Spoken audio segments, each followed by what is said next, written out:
अगर आप चाहते हैं कि आप ऐसे इन्वेस्टमेंट प्लान में इन्वेस्ट करें जो कि 100% सिक्योर हो और गवर्नमेंट प्लान हो, तो ये वीडियो आपके लिए है। अगर आप चाहते हैं कि आप अच्छे रिटर्न के साथ इन्वेस्ट करें, तो ये वीडियो आपके लिए है। अगर आप चाहते हैं आप अपने पेरेंट्स के लिए इन्वेस्ट करना या फिर अपने ओल्ड एज के लिए इन्वेस्ट करना चाहते हैं, तो ये वीडियो आपके लिए है। एक्चुअली ये मेरी वीडियो सीनियर सिटीज़न के इन्वेस्टमेंट प्लान पर है, जिसमें कि वो 100% सिक्योर इन्वेस्टमेंट प्लान में इन्वेस्ट करके अच्छा रिटर्न पा सकते हैं। ये सारे ही investment plan number 1 government schemes से हैं। सेकेंड थिंग, मिनिमम आप 1000 रुपीज़ से आप इसमें इन्वेस्ट कर सकते हैं। तो ऐसा नहीं है कि आपको ज़्यादा अमाउंट चाहिए तभी आप इन्वेस्ट करेंगे। आप मिनिमम 1000 रुपीज़ से भी आप इन्वेस्ट कर सकते हैं। देखिए, जब हम बच्चे होते हैं तब हमें पैसे हमारे पेरेंट्स देते हैं। उस टाइम पे वो हमारी हर ज़रूरतों को पूरा करते हैं, जो हमें चाहिए वो हमें देते हैं। लेकिन कहीं ना कहीं कभी कभी हम लोग जब टीनेज होते हैं तो हमें गुस्सा आने लगता है, हमें ये चाहिए था, हमें पेरेंट्स ने नहीं दिया। तो हमें लगता है कि अगर मेरे पास पैसे होते तो मैं ख़रीद लेता और मैं कुछ और करता या करती। तो ऐसा हमें फील होने लगता है। जब हम बड़े होते हैं, अर्निंग करते हैं, तो हमें जो चाहिए होता है हम अपने अकॉर्डिंग ख़रीदते हैं, अपनी लाइफस्टाइल अपने अकॉर्डिंग जीते हैं। लेकिन जब हम ओल्ड हो जाते हैं, उस टाइम पे हमारी अर्निंग हो जाती है बंद। हम पूरी तरीके से डिपेंड हो जाते हैं अपने बच्चों पे। अगर डिपेंड नहीं भी होते हैं, हमारे पास जो सेविंग भी होती है, तो हमें इतनी नॉलेज नहीं होती कि कहाँ इन्वेस्टमेंट करना है। तो हम कुछ ऐसी जगह इन्वेस्ट कर देते हैं जहाँ से हमें बहुत कम रिटर्न मिल रहा है। सबसे ईजी है, लोगों को कुछ समझ नहीं आता, उठ जाते हैं बैंक में एफडी कर देते हैं। लेकिन उसमें आपको इतना कम रिटर्न मिल रहा है जो कि आपके कह सकते हैं इन्फ्लेशन रेट को भी बीट नहीं कर रहा। इन्फ्लेशन रेट मतलब जैसे महंगाई बढ़ रही है। अब महंगाई बढ़ रही है, अगर उसके अकॉर्डिंग आपको इंटरेस्ट मिल रहा है, सपोज 5% की महंगाई है, अगर आपको रिटर्न मिल रहा है 4.5% या 5%, तो आपका इन्वेस्ट करने का मतलब ही क्या हुआ? ये तो सिर्फ आपने अपने घर में पैसे रखते तो जाके आपने बैंक में रख दिए, लेकिन आप ये नहीं कह सकते कि मैंने इन्वेस्ट किया है। इन्वेस्ट का मतलब होता है कि आपको इन्फ्लेशन रेट से थोड़ा ज़्यादा पैसा मिले। तो आज मैं आपको कुछ ऐसे ही इन्वेस्टमेंट ऑप्शन बताने वाली हूँ। तो जब इंसान ओल्ड एज पे जब उसके पास पैसे नहीं होते हैं या कम होते हैं या लिमिटेड होते हैं, तो वो बच्चों पे डिपेंड हो जाता है। उस टाइम पे उसको बहुत ज़्यादा इरिटेशन होने लगती है, डिप्रेस होने लगते हैं। उनको लगता है कि मुझे हर चीज़ के लिए अपने बच्चों से पैसे मांगना पड़ रहा है, या फिर उनको लगता है कि मैं कुछ करना चाहता हूँ, उसके लिए भी मैं बच्चों से पूछूँ। मैं अपने अकॉर्डिंग कुछ कर ही नहीं सकता, क्योंकि उन्होंने अपने यंग एज में अपने काम, अपने डिसीजन अपने अकॉर्डिंग लिए होते हैं। तो मोस्टली ओल्ड एज पे लोग थोड़े चिड़चिड़े हो जाते हैं, वो जो चाहते हैं वो नहीं कर पाते। जबकि ऐसा नहीं कि बच्चे उनकी हेल्प नहीं करते, गलती किसी की नहीं होती। बस क्या फ़र्क होता है कि जब हमारे हाथ में पैसे नहीं होते हैं, चाहे एक बच्चा हो या यंग हो या फिर एक बुज़ुर्ग हो, अगर उनके पास पैसे नहीं होते हैं तो एक कॉन्फिडेंस नहीं होता। उनको लगता है कि मुझे अगर मार्केट भी जाना है तो मुझे मेरे बच्चे से पूछना पड़ेगा, जबकि केयर के लिए बच्चे करते हैं। लेकिन एक एज पर आकर उनको पूछने से भी उनको अजीब लगने लगता है, क्योंकि उनको ये लगता है कि मुझे इसके लिए पैसे अपने बच्चे से लेने पड़ेंगे। तो जो उनके अंदर वो चिड़चिड़ाहट आने लगती है, जिसकी वजह से वो खुश नहीं रहते। अगर आप अपने पेरेंट्स को खुश देखना चाहते हैं तो आप उनके लिए इन्वेस्ट कर सकते हैं। इन्वेस्ट करने के लिए आपको लाखों रुपए खर्च करने की ज़रूरत नहीं है। आप मिनिमम 1000 रुपीज़ से भी इन्वेस्ट कर सकते हैं। देखिए, उनका बर्थडे होता है, उनकी एनिवर्सरी होती है, आप उनके लिए केक मंगाते हैं, उनके लिए गिफ्ट्स लाते हैं। अगर वो गिफ्ट्स अगर उनके लिए ज़रूरी नहीं है, तो अगर आप उस पैसे को अगर आप उनके लिए इन्वेस्ट करेंगे तो डेफिनेटली वो उनके फ्यूचर में काम आएंगे। सेकेंड थिंग, उनको कॉन्फिडेंस भी होगा कि हाँ उनके पास पैसे हैं, तो फिर वो जो चाहे वो कर सकते हैं। तो आप पर भी कोई ऐसा नहीं है बर्डन है कि आपको लाखों रुपए खर्च करने हैं। आपके बर्थडे में केक या गिफ्ट देते हैं, उसमें जो खर्च करते हैं उससे आप उनको इन्वेस्ट करके दे सकते हैं, जिससे कि उनको खुशी होगी। तो ये वीडियो एक सीनियर सिटीजन के लिए भी है और उनके बच्चों के लिए भी है। लेकिन इन्वेस्ट करने से पहले आपको ये ध्यान में रखना है कि आपको किस तरीके का इन्वेस्टमेंट चाहिए। देखिए, मेरे पास मेरे एक अंकल की कॉल आई थी। उन्होंने बोला कि उनको इन्वेस्ट करना है, तो उनको किसी ने सजेस्ट किया कि आप टर्म प्लान ले लीजिए। उनकी एज 58 थी, उनको बोला टर्म प्लान ले लीजिए। किसी ने बोला आप शेयर मार्केट में लगाइए, अच्छा रिटर्न है। तो बहुत कंफ्यूज थे, क्या करना चाहिए उनको। तो उन्होंने मुझे पूछा, तो मैंने उनको कहा कि अंकल, मेरे अकॉर्डिंग आपको शेयर मार्केट में इन्वेस्ट नहीं करना चाहिए, क्योंकि अगर आपको नॉलेज नहीं है, आपके पास लिमिटेड पैसा है, अर्निंग तो है नहीं। अगर आपने शेयर मार्केट में इन्वेस्ट कर दिया और आपको नॉलेज नहीं है, तो हो सकता है आपके पैसे डूब जाएं और सेकेंड थिंग, नहीं भी डूबेंगे तो आपको बहुत टाइम वेट करना पड़ेगा। इमरजेंसी के टाइम पे आपको पैसा कहाँ से मिलेगा। और इस एज पे किसी को भी टर्म इंश्योरेंस नहीं लेना चाहिए। टर्म इंश्योरेंस ही नहीं, कोई भी इंश्योरेंस नहीं लेना चाहिए। आप अपने पैसे को इंश्योरेंस में वेस्ट ना कीजिए। अगर आपको इन्वेस्ट करना है तो आपको किस किस जगह इन्वेस्ट करना चाहिए वो मैं आज आपको इस वीडियो में बताने वाली हूँ। तो इस वीडियो को लास्ट तक ज़रूर देखिए, डेफिनेटली आपको कोई ना कोई एक ऑप्शन ज़रूर पसंद आएगा। चलिए स्टार्ट करते हैं आज की वीडियो। अगर आप इन्वेस्ट करना चाहते हैं तो उससे पहले आपको 2 काम ज़रूर करने हैं। सबसे पहले आपको एक हेल्थ इंश्योरेंस लेना चाहिए।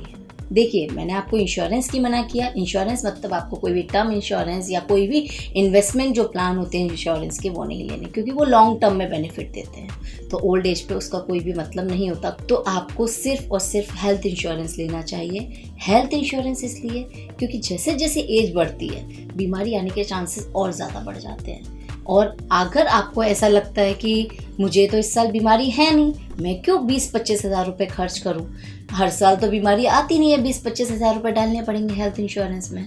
लेकिन कभी आपने सोचा है, जब भी बीमारी आती है तो वो 20-25 हज़ार रुपये लेके नहीं जाती, लाखों रुपए आपके खर्च हो जाते हैं। आपका जितना इन्वेस्टमेंट होता है वो सारा इन्वेस्टमेंट ख़त्म हो सकता है कि आपको लोन भी लेना पड़े। तो इस सब से बचने के लिए आपको एक हेल्थ इंश्योरेंस लेना चाहिए। हेल्थ इंश्योरेंस मिनिमम आप 4 से 5 लाख का ले सकते हैं। अगर आपको इससे ज़्यादा का लेना है तो आप ज़्यादा का भी ले सकते हैं। मेरे अकॉर्डिंग अगर किसी भी इंसान को इंश्योरेंस लेना है तो आज के टाइम में मिनिमम 10 लाख का इंश्योरेंस लेना चाहिए, क्योंकि अगर एक भी बार कोई भी बंदा हॉस्पिटल में एडमिट होता है तो 7-8 लाख रुपए इजीली खर्च हो जाते हैं।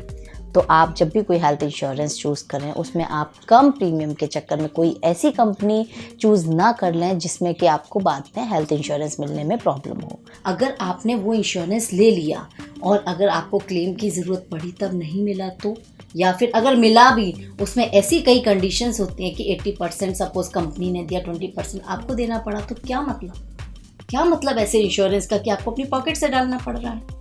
तो इसीलिए अगर आप हेल्थ इंश्योरेंस लेना चाहते हैं तो ऐसी कंपनी से लीजिए जो कि आपको पूरा का पूरा हेल्थ इंश्योरेंस दे, जितना भी आपका कवर हो रहा है।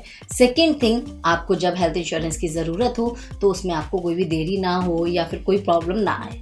और कुछ कंडीशंस भी ऐसी होती है जिस कंडीशंस पे आपका हेल्थ इंश्योरेंस रिजेक्ट हो सकता है। तो वो कंडीशंस, वो बातें आपको ज़रूर ध्यान रखनी है। इसके लिए आप मेरा वीडियो देख सकते हैं, आई बटन में आपको उस वीडियो का लिंक मिल जाएगा। उस लिंक पर जाकर आप उस वीडियो को देखिए, उसके बाद ही कोई हेल्थ इंश्योरेंस लीजिए। और अगर आप चाहते हैं कि हमारी टीम आपको हेल्थ इंश्योरेंस में हेल्प करे तो आप हमें कमेंट करके पूछ सकते हैं। तो डेफिनेटली हमारी टीम आपको हेल्थ इंश्योरेंस में ज़रूर गाइड करेगी। और आपको कुछ पैसा अपने इमरजेंसी फंड में रखना चाहिए। इमरजेंसी फंड में आप अपने, हो सकता है बैंक के किसी सेविंग अकाउंट में रख सकते हैं या फिर किसी एफडी में रख सकते हैं जो आपने 6 मंथ की एफडी की हो। उसके बाद जो आपके पास पैसा बचे आप उसको इन्वेस्ट कीजिए। लाइक सपोज मान के चलिए आपका जो पैसा है उसका आपने 25% आपने इमरजेंसी फंड में रख दिया, उसके बाद जो आपका 75% पैसा बचा आप उसको इन्वेस्ट करिए। अब इन्वेस्ट करते टाइम आपके माइंड में 2 चीज़ें होनी चाहिए। आपको ये डिसाइड करना है कि आपको किस तरीके से करना है। लाइक आपको क्या मंथली अर्निंग चाहिए या फिर आपको लॉन्ग टर्म के लिए चाहिए। मैं यही सजेस्ट करूंगी कि सीनियर सिटीजन को मैक्स टू मैक्स 7 ईयर्स तक इन्वेस्ट करना चाहिए, 5 to 7 ईयर्स। इससे ज़्यादा का इन्वेस्टमेंट ऑप्शन नहीं चूज़ करना चाहिए क्योंकि वो बहुत लॉन्ग ड्यूरेशन का हो जाता है। तो आपको ये दोनों चीज़ें ध्यान रखनी है। सेकेंड थिंग, आप जिस जगह इन्वेस्ट कर रहे हैं अगर वहाँ पर इंटरेस्ट फिक्स है तो वहाँ पर आप शॉर्ट टर्म के लिए इन्वेस्ट करिए, क्योंकि अभी सपोज इंटरेस्ट रेट कम है, आपने अभी फिक्स कर दिया, फिर नेक्स्ट ईयर या next to next year interest rate बढ़ेगा ही, तो अगर बढ़ता है तो आपको उसका फ़ायदा नहीं मिलेगा क्योंकि आपने लॉन्ग टर्म के लिए इन्वेस्ट कर दिया है। जब वो पूरा होगा उसके बाद आपको उसका फ़ायदा मिलेगा। तो आपको इन चीज़ों का ध्यान रखना है। तो अब आपको किस तरीके से इन्वेस्ट करना है, तो मैं आज आपको दोनों ही ऑप्शन बताऊंगी। मैं ये कहूँगी कि आपने जो आपका 100% जो पैसा था, जो भी आपके पास है, आपने 25% इमरजेंसी फंड में रखा, 75 में से आप डिवाइड कीजिएगा हाफ पैसा आप अपनी मंथली इनकम के फॉर्म में लीजिए और हाफ पैसे को आप लॉन्ग टर्म के लिए या 5 ईयर्स के लिए या 7 ईयर्स के लिए आप फिक्स कर दीजिए, जिससे कि आपको अच्छा रिटर्न मिलेगा। तो इससे क्या होगा, आपको पर मंथ टेंशन भी नहीं होगी कि मेरे पास खर्चे के रुपए कहाँ से आए। आपके पास खर्चे के रुपए एज अ अर्निंग के फॉर्म में मिलते रहेंगे और 5 साल बाद 7 साल बाद आपको एक लमसम अमाउंट मिल जाएगा। तो मैं आपको वो स्कीम्स बताने वाली हूँ। Number 1, RBI flexi saving bond. RBI flexi saving bond RBI के द्वारा दिया जाता है। ये 100% सिक्योर है क्योंकि आरबीआई का है, तो इसमें कोई भी रिस्क का चांसेस नहीं है। इसका जो लॉक इन पीरियड है वो 7 ईयर है। आपको 7 ईयर तक अपना पैसे को सेव करना होगा, उसके बाद आपको इसका पैसा मिलेगा। इसमें जो इंटरेस्ट है वो आपको एवरी 6 मंथ पे मिलता है। जैसे सपोज 31 दिसंबर को आपको आएगा इंटरेस्ट और आपका 30 जून को, तो एवरी 6 मंथ पे आपको इसमें इंटरेस्ट मिलेगा। लेकिन इसमें सबसे अच्छी बात यह है जो इंटरेस्ट रेट है वो इसमें चेंज होता रहता है। लाइक आपने अगर सपोज अभी जो इंटरेस्ट रेट चल रहा है वो 7.15 का चल रहा है, अगर वो आगे के टाइम में बढ़ता है, देखिए आरबीआई के इंटरेस्ट रेट बढ़ने के चांसेस बहुत ज़्यादा है। नेक्स्ट ईयर 2023 में ये माना जा रहा है कि 8% तक जा सकता है। तो अगर 8% होता है तो आपको उसका भी फ़ायदा मिलेगा क्योंकि ये इंटरेस्ट रेट फिक्स नहीं है, इसका इंटरेस्ट रेट फ्लोटिंग है। क्योंकि जैसे इंटरेस्ट रेट बढ़ेगा तो आपको बढ़े हुए इंटरेस्ट रेट का फ़ायदा मिलेगा। इसका इंटरेस्ट जब आपके अकाउंट में आएगा उस कंडीशन पे जब अगर आपकी जो अर्निंग है अगर सपोज वो टैक्सेबल है तो आप पर टैक्स लगेगा, अदरवाइज आप पर टैक्स नहीं लगेगा। सेकेंड थिंग, अगर किसी भी बंदे ने आरबीआई फ्लेक्सी बॉन्ड लिया हुआ है, सपोज उसकी डेथ हो जाती है तो ये बॉन्ड उसकी नॉमिनी को ट्रांसफर हो जाता है, लेकिन वो चलेगा वो 7 साल ही। सपोज 4 साल बाद या 5 साल बाद डेथ हो जाती है तो नॉमिनी को ट्रांसफर होगा, लेकिन मैच्योरिटी पर ही पैसा उसको मिलेगा। इसमें आप मिनिमम 1000 रुपीज से इन्वेस्ट कर सकते हैं। तो जब भी आपको किसी को गिफ्ट देना है तो आप इसमें आप 1000 रुपीज से इन्वेस्ट करके भी उनका अकाउंट ओपन करा सकते हैं या उसमें और ऐड कर सकते हैं। और इसका जो मैच्योरिटी पे जो पैसा मिलेगा वो आपको पूरा पैसा मैच्योरिटी पर मिलेगा, लेकिन इसका इंटरेस्ट आपको एवरी 6 मंथ पर मिलेगा। आप इसको बैंक्स में जाके परचेज कर सकते हैं। बैंक्स के नेम आपको स्क्रीन पर दिख रहे होंगे, इन किसी भी बैंक में आप जाकर इस बॉन्ड को ले सकते हैं। अब बात आ जाती है, सपोज आपको ये प्रीमैच्योर रिडम्पशन चाहिए तो आप क्या कर सकते हैं। तो ये डिपेंड करता है एज पर कि कितनी आपकी एज है, उस अकॉर्डिंग आप इसको प्रीमैच्योर रिडम्पशन ले सकते हैं। अगर आपकी एज 80 ईयर्स प्लस है तो आप 4 साल के बाद इसमें रिडम्पशन ले सकते हैं। अगर आपकी एज 70 to 80 ईयर्स के बीच में है तो 5 साल, और अगर आपकी एज 60 to 70 ईयर्स के बीच में है तो आप 6 साल के बाद आप इसमें रिडम्पशन ले सकते हैं। लेकिन इसमें एक पेनल्टी लगती है। पेनल्टी से मतलब है कि जो आपको इंटरेस्ट मिल रहा है वो इंटरेस्ट में जो लास्ट टाइम का, जब आप इसको ब्रेक कर रहे हैं उस टाइम का जो लास्ट 6 मंथ का जो आपका इंटरेस्ट है उसका 50% आप पे एज अ पेनल्टी लगेगा। और आपको जो अभी तक इंटरेस्ट मिल चुका है और जो आपकी प्रिंसिपल अमाउंट है वो आपको पूरा मिलेगा, उसमें कुछ भी कटेगा नहीं। Second, senior citizen saving scheme. Senior citizen saving scheme ये पूरी तरीके से सीनियर सिटीजन के लिए है। अगर उनकी एज 60 प्लस है तो ही ये स्कीम ले सकते हैं। इसमें आप मैक्सिमम 15 लाख रुपीस तक इन्वेस्ट कर सकते हैं अगर आपका सिंगल अकाउंट है। अगर हस्बैंड वाइफ दोनों मिलकर ले रहे हैं तो आप 30 लाख रुपीस तक का आप इन्वेस्ट कर सकते हैं। इसमें जो इंटरेस्ट है वो फिक्स है, 7.4% के अकॉर्डिंग आपको इसमें इंटरेस्ट मिलता है। और इसमें आप मिनिमम 1000 रुपीज से आप इन्वेस्ट कर सकते हैं। ये आप किसी भी पोस्ट ऑफिस या बैंक से जाके इसको आप खरीद सकते हैं। इसके लिए टाइम पीरियड आपका 5 साल है। आपको अपने पैसे को 5 साल तक फिक्स करना होगा। अगर आप चाहें तो उसको आप एक्सटेंड कर सकते हैं 3 साल के लिए। इसमें आप 80C का भी डिडक्शन ले सकते हैं, लेकिन आपको ये ध्यान रखना है अगर आपका जो इंटरेस्ट है अगर 50,000 तक है तो आपको बेनिफिट मिलेगा। अगर आपका इंटरेस्ट 50,000 से ऊपर है तो उस पर टैक्स लगेगा, जिसको आप अवॉइड करने के लिए आप 15H फॉर्म भी ले सकते हैं। नेक्स्ट है बैंक आरडी। आप आरडी में भी अपने पैसे को इन्वेस्ट कर सकते हैं। जो भी पैसा आपको सीनियर सिटीजन सेविंग स्कीम से मिला है या फिर आरबीआई बॉन्ड से मिला है तो जो उसका इंटरेस्ट है आप उसको अपना आरडी में अगर ट्रांसफ़र कर देंगे तो आपका इंटरेस्ट रेट बढ़ जाएगा। तो आप बैंक में आप आरडी भी ओपन करा सकते हैं। इसके लिए मैं आपको कुछ ऐसी बैंक्स बता रही हूँ जो आपको अच्छे रिटर्न देंगी। आप स्क्रीन पर देख सकते हैं कुछ बैंक्स ऐसी हैं जो आपको 8% तक का इंटरेस्ट देंगी।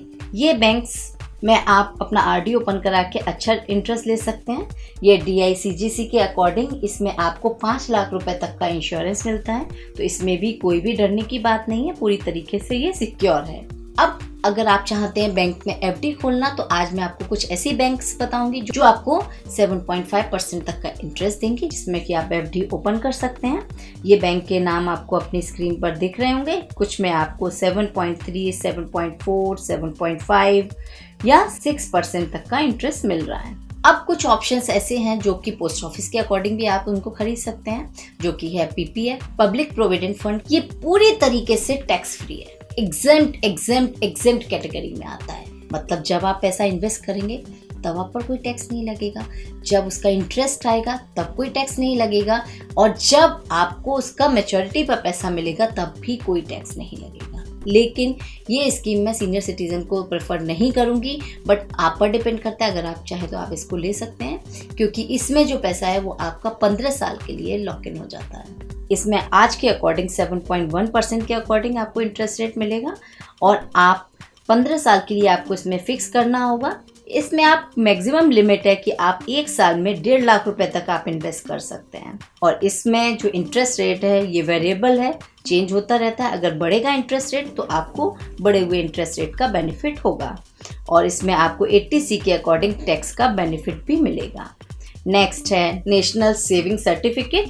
नेशनल सेविंग सर्टिफिकेट में एक फ़ायदा ये है कि इसका टाइम पीरियड बहुत कम है, ये सिर्फ और सिर्फ 5 साल के लिए है। इसकी मैच्योरिटी आपकी 5 साल पे हो जाती है, लेकिन इसका इंटरेस्ट रेट थोड़ा सा कम है। इसमें आपको 6.8% का इंटरेस्ट मिलता है। इसमें एक बेनिफिट और है, एक तो टाइम पीरियड कम है, सेकेंड थिंग इसमें कोई लिमिट नहीं है, आप कितना भी पैसा डाल सकते हैं। लेकिन इसका जो इंटरेस्ट रेट है वो फिक्स्ड है। जो आप जिस इंटरेस्ट रेट से आज आप इसमें पैसा डालेंगे उतने ही इंटरेस्ट रेट से आपको पूरा 5 साल तक को उसका इंटरेस्ट मिलेगा। 5 साल के बाद आपको मैच्योरिटी पे मिलेगा। इसका भी आप टैक्स में बेनिफिट ले सकते हैं 80C के अकॉर्डिंग। इसमें जो इंटरेस्ट आएगा वो एनुअली आपको मिलेगा। नेक्स्ट है किसान विकास पत्र। किसान विकास पत्र के लिए आपको मैच्योरिटी टाइम 124 मंथ का है, जिसमें कि आपको इंटरेस्ट रेट 6.90% का मिल रहा है। इसकी भी कोई लिमिट नहीं है, आप कितना भी पैसा आप इसमें इन्वेस्ट कर सकते हैं। इसका इंटरेस्ट रेट भी फिक्स है, इसमें कोई वेरिएबल नहीं है इसमें, लेकिन आपको टैक्स में कोई भी बेनिफिट नहीं होगा। लास्ट ऑप्शन है MIS। MIS में आपको इंटरेस्ट रेट कम मिलता है, 6.6% का मिलता है। इसमें आपको अपने पैसे को 5 साल के लिए फिक्स करना होगा, और अगर आप सिंगल अकाउंट ओपन करते हैं तो आप इसमें 4.5 लाख रुपए तक आप इसमें इन्वेस्ट कर सकते हैं, और अगर आप जॉइंट में ओपन करते हैं तो आप 9 लाख तक इसमें इन्वेस्ट कर सकते हैं। लेकिन इसमें एक फ़ायदा ये है कि आप इसमें अपनी मंथली अर्निंग ले सकते हैं। इसमें जो इंटरेस्ट मिलेगा वो आपको मंथली मिलेगा, जो आपकी एक तरीके से अर्निंग हो जाएगी। आपको एवरी मंथ किसी से पैसे मांगने की ज़रूरत नहीं पड़ेगी, और वो अर्निंग को आप यूज़ कर सकते हैं एज अ सैलरी के फॉर्म में, आप जो चाहें वो कर सकते हैं। तो ये जो मैंने आपको स्कीम बताई है ये सारी ही स्कीम 100% सिक्योर हैं, और इसमें आप मिनिमम 1000 रुपीज़ से इन्वेस्ट कर सकते हैं। ऐसा नहीं है कि आपको बहुत ज़्यादा पैसा लगाना है, आप 1000 रुपीज़ से इन्वेस्ट करिए, और इस डिपेंड ऑन यू आप कितना इन्वेस्ट करेंगे। अगर बच्चे अपने पेरेंट्स को गिफ्ट देना चाहते हैं तो ये गिफ्ट का एक अच्छा ऑप्शन है, वो अपने पेरेंट्स को भी इन्वेस्ट करके दे सकते हैं, जिससे कि उनकी भी आगे का फ्यूचर और सिक्योर हो, और वो अपने अकॉर्डिंग अपनी लाइफ को जी पाएँ। और ये ऐसा गिफ्ट जो उनको भी बहुत ज़्यादा पसंद आएगा। तो आई होप आपको ये मेरे इन्वेस्टमेंट ऑप्शन पसंद आए हो, जो कि 100% सिक्योर है। अगर आपको ये मेरा वीडियो पसंद आया है, या आपको ये लगा है कि इसमें से आप कोई भी इन्वेस्टमेंट ऑप्शन चूज़ कर सकते हैं, तो इस वीडियो को ज़रूर लाइक कीजिए, और इस वीडियो को ज़्यादा से ज़्यादा शेयर कीजिए।